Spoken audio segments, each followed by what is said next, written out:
Welcome, everyone, to the MMA Happy Hour podcast. I am Kyle Anthony, your host for today. We are talking UFC Perth, headlined by Carlos Ulberg and Dominic Reyes. We're going to be breaking down 4 plays here on the show today. Now, last week we were off, but we now have a string of 6 straight UFC events coming up. We've got a monster one coming up next week. You already know, so really locked in for that one next week. But we've got things to talk about this weekend at UFC Perth. If you want to become a client, link down in the description. Already got plays up for clients, so dive into that if you're interested. If not, let's talk UFC Perth, and let's dive into the main event of the evening between Carlos Ulberg and Dominic Reyes. Now, we've got Carlos Ulberg sitting at minus 250 on the comeback here. We've got Dominic Reyes plus 205. Now, back in 2020, things were amazing for Dominic Reyes. As we all know, he almost did the unthinkable, not finishing, but beating John Jones. Very, very close fight overall. Was one where most people did, obviously,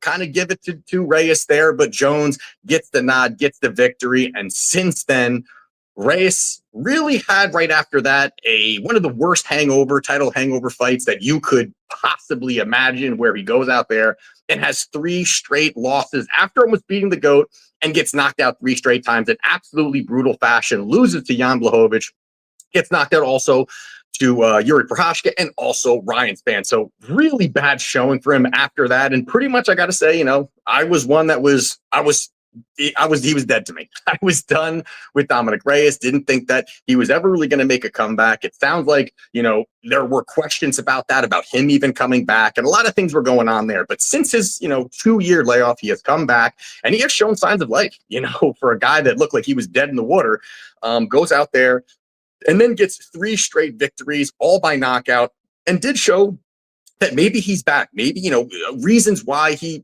had a very tough fight with John Jones, his explosiveness, his power, his movement. There are those things that he does have. Now, the biggest question mark here still remains about his durability, about his chin. How is that going to react here at this particular point? Now, some people may look at it and say, hey, he's got through 3 fights. He didn't get knocked out brutally. He didn't get dropped, all these things. So it kind of, hey, he got through those fights. He got the victory. To me, it still doesn't answer any questions, those last 3 fights overall. And if you look at really, the one thing that you got to definitely look at is, was he hit? Was he really hit in those last 3 fights? In order to test the chin, you got to get hit. And you look at the 3 fighters that he fought and this, the significant strikes landed. You've got, who is it here? Dustin Jacoby. Dustin Jacoby landed 6 significant strikes on Reyes and then got knocked out. You got Nikita Krylov. He landed 4 significant strikes on Reyes and then got knocked out. And then Pillow Fist Anthony Smith, he landed 21 significant strikes and then got finished. So it's not that we really saw Reyes absorb damage, get through it, fight through adversity. He went out there and credit to Reyes, absolutely credit to Reyes. The guy goes out there, 3 straight knockout victories. Again, most people thought this guy was done. But one of the things you also got to look at is even the Ryan Spann fight, I thought was a bad look. Yes, he got knocked out, but he got knocked out by a jab. A jab knocked him out. And that was the 8th significant strike landed in that fight for Spann. So it doesn't take much to really put away Reyes. And yes, he's gotten through, some of these fights here where he's been able to kind of, not even weather the storm, just kind of land the kill shot and move forward and win the fight. And now he's about to face a high-level kickboxer in Carlos Ulberg, who has high-level striking, fast developing combinations, incredible distance management, very technical at range. And these are things here that I think is going to really be very difficult for Reyes to kind of deal with at this point here. They're going to be at home soil here in Australia for Ulberg. And I just think that at distance, at space, he's going to find that chin. I really think that Ulberg is going to be able to kind of work the combinations, really kind of throw a lot at Reyes. Also, the fact that Reyes, I don't think that there's going to be takedowns. I don't think Reyes is shooting for takedowns here. I don't think he's clinching. I think this is going to be a glorified kickboxing match, which fits perfectly to Carlos Ulberg. He's not going to need to worry about takedowns. He can comfortably move forward. He can comfortably get in the pocket. And that's also what, Reyes is comfortable doing too. He's going to be fine kind of coming forward. He's going to be fine doing that. And I think the better, cleaner, harder hitter is going to be Carlos Ulberg between these two guys here. Plus, this is a 5-rounder.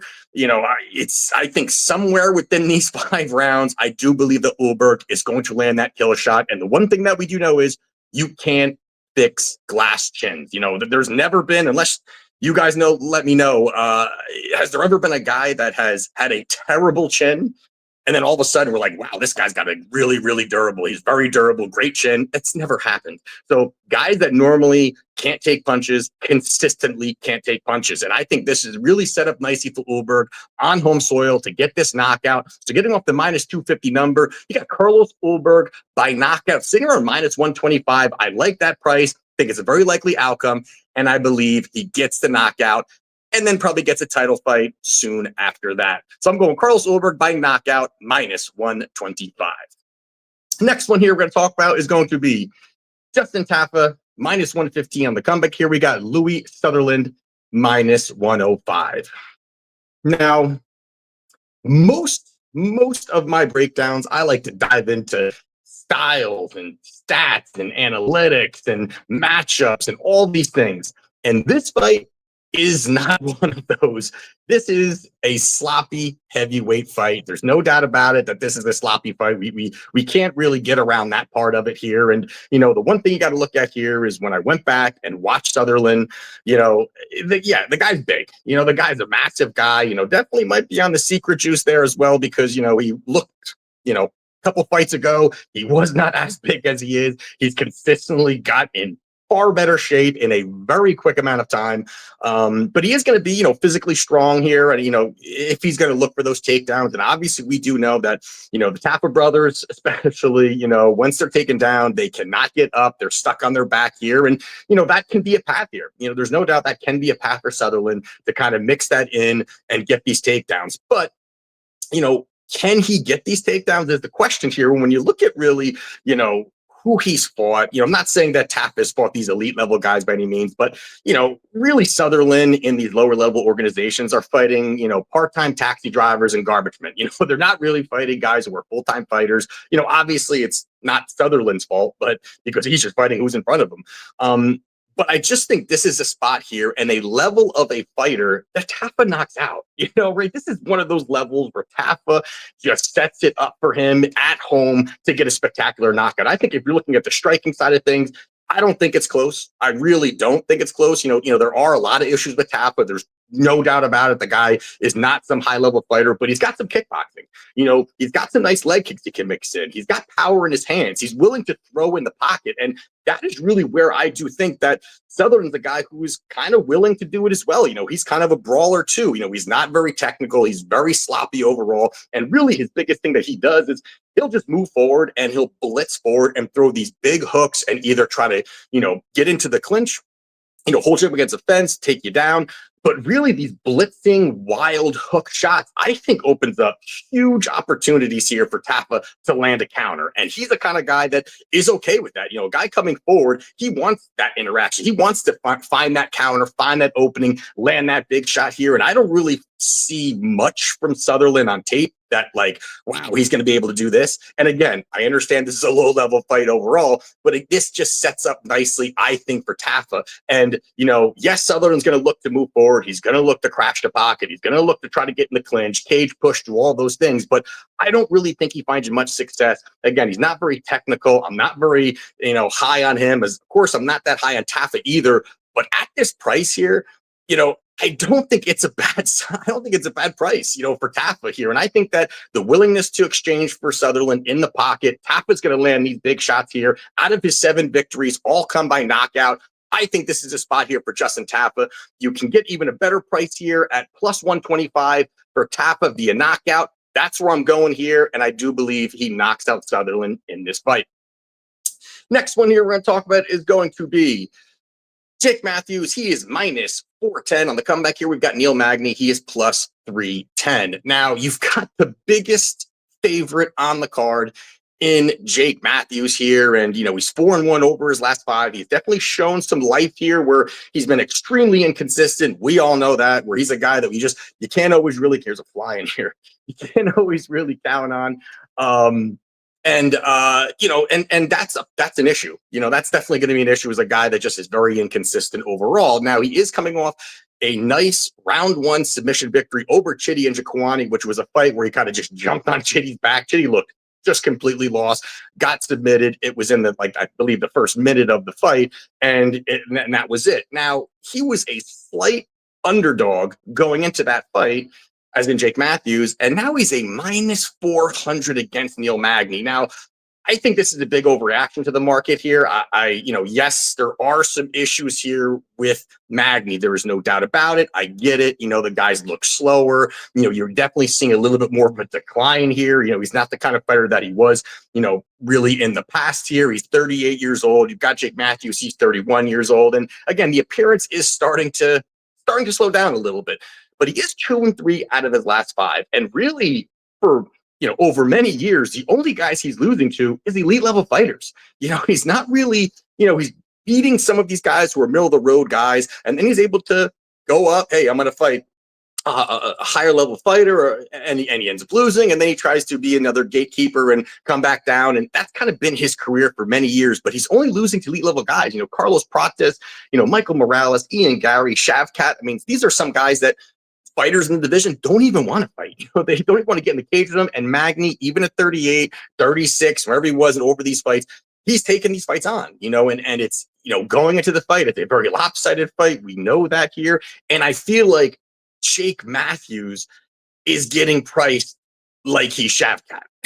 Like that. I just don't really, I think that's where there's a little bit of an issue here. And there's no doubt that Jake is going to have, the better boxing, the better striking, more power in his hands, cleaner striking, cleaner boxing. And that's going to be something that he can do here. But I do think that Magny can implement his game plan here, where I think that Jake's going to look for that big counter, going to look for that big shot. And that may open chances here for Neil to crash the pocket, get his hands on him, and do what Neil does best, which is grind opponents, push them up against the fence, try to get takedowns, win positionally, really weaponize his cardio, keep moving forward, keep these opponents working. And that's where he can find opportunities to bank rounds and make it just very tough for Jake overall. Now, at distance, we definitely have seen where Magny has had, struggles. And one of the biggest struggles that he had was with leg kicks. There's no doubt everyone wants to kick this guy's leg. And there's no doubt that he doesn't really know how the hell to check a leg kick. So it's an open opportunity. But Jake Matthews does not really, kick the leg. It's just not really what he does. Is he going to do it here? I would assume so. I'm sure his coaches are saying, man, those legs are wide open. Everybody does it. Let's kick the leg. So I think that's going to be an opening there. But also the fact that, he doesn't do it. He's a boxer. He's going to move forward. He's going to look to throw those big shots. And I think that allows Magny his 7-inch reach advantage and some of the cardio and weaponizing and positionally looking to win. I do think that he's going to make it very difficult for Jake overall in this fight. Now, I am not taking Neil Magny money line. I am going to be taking him by a field goal. I am taking Neil Magny plus 3.5. Now, if you don't know what that means, basically, it's you're buying points on the judges' scorecard. At plus 3.5 basically means is if you win one round on each of the judges' scorecards, 29, 28 across the board, you win by the hook. You cash the ticket here. And that's where I'm going here. I think Neil can at least win one. I think he's going to make this a competitive fight, but I think he's going to win at least one round. I think it's a strong play here. And you've got Neil Magny here. Plus 3.5 is sitting around plus 120 over at DraftKings. And I think that's a nice price. I think it's a good opportunity here to just have to win one round. And also, I have to add this in. He has to win one round, but he also can't get finished. So as long as he wins one round at some particular point in that fight, then it goes to judge scorecard. You cash your ticket. So I am going Neil Magny plus 3.5 plus 120 to get the job done.